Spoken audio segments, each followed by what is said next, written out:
D'accord. Parlons d'un panneau que vous verrez certainement dans votre vie de conducteur, surtout si vous vous préparez à obtenir votre permis. Je parle du panneau « Interdiction de tourner à gauche à la prochaine intersection ». Bonjour à tous. Aujourd'hui, on va parler d'un panneau que vous allez forcément croiser en conduisant, surtout si vous êtes en pleine préparation de votre permis de conduire.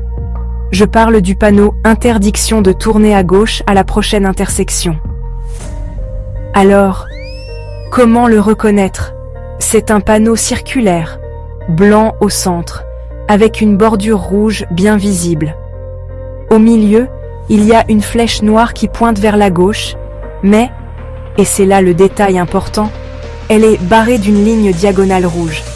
Qu'est-ce que ça signifie pour vous, en tant que jeune conducteur? Eh bien, à la toute prochaine intersection, vous ne pouvez absolument pas tourner à gauche. Peu importe si vous essayez de prendre une rue latérale, de couper vers une autre route principale, ou simplement de changer de direction. Ce virage à gauche, il n'est pas autorisé à la prochaine jonction. Mais voici une erreur que beaucoup de gens font. Ce panneau ne concerne que la prochaine intersection. Pas toutes les intersections après celle-ci, juste la toute prochaine. Donc, une fois que vous avez dépassé cette première intersection, à moins de voir le panneau à nouveau, la restriction est levée. Maintenant, qu'en est-il du demi-tour? Bonne question. Ce panneau n'interdit que les virages à gauche. Si vous voulez faire un demi-tour complet, vous êtes libre de le faire, à moins qu'il n'y ait un autre panneau à proximité qui l'interdise spécifiquement. Vérifiez toujours les panneaux. Parfois, vous verrez un petit panneau additionnel sous le panneau principal, indiquant une distance, comme 150 mm. Cela signifie que l'interdiction de tourner à gauche prend effet une fois que vous atteignez cette distance, et non pas juste là où vous voyez le panneau. Ça vous donne un avertissement pour que vous puissiez vous placer dans la bonne voie ou commencer à planifier un autre itinéraire.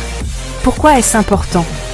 Eh bien, ignorer ce panneau n'est pas seulement dangereux, ça peut vous valoir une amende, et lors de votre examen de conduite, ça pourrait signifier un échec automatique. De plus, ces panneaux sont là pour une raison.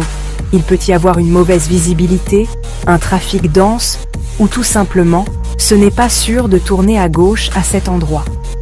Alors, souvenez-vous, cercle blanc, bordure rouge, flèche gauche barrée de rouge, pas de virage à gauche à la prochaine intersection.